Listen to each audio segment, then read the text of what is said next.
নবীজি বলেন, কেউ যদি প্রতিদিন সকালে আর সন্ধ্যায় 3 বার এই দোয়াটা পড়ে, বিসমিল্লাহিল্লাযী লা ইয়াদুররু মা ইসমিহি শাইউন ফিল আরদি ওয়ালা ফিস সামা ওয়া হুয়াস সামিউল আলীম।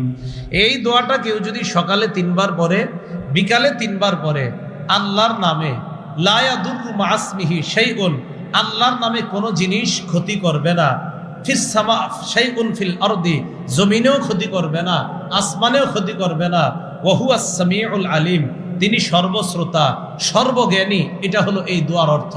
বিসমিল্লাহ, আল্লাহর নামে, আল্লাযী লা ইয়াদুররু মা ইসমিহি শাইউন, যার নামে কোনো জিনিস ক্ষতি হতে পারে না, ক্ষতি করতে পারে না, ফিল আরদি ওয়ালা ফিস সামা, দুনিয়াতেও না আসমানেও না, তিনি সর্বশ্রোতা সর্বজ্ঞানী। এই দোয়াটা যদি কেউ সকালে 3 বার বিকালে 3 বার পড়ে, দুনিয়ার কোনো কিছু তাকে ক্ষতি করতে পারবে না। এখন অনেকের অভিযোগ, পড়ি তো কাম হয় না। যেদিন কাম হয় না সেদিন আপনি খোঁজ করে দেখেন পড়েন নাই।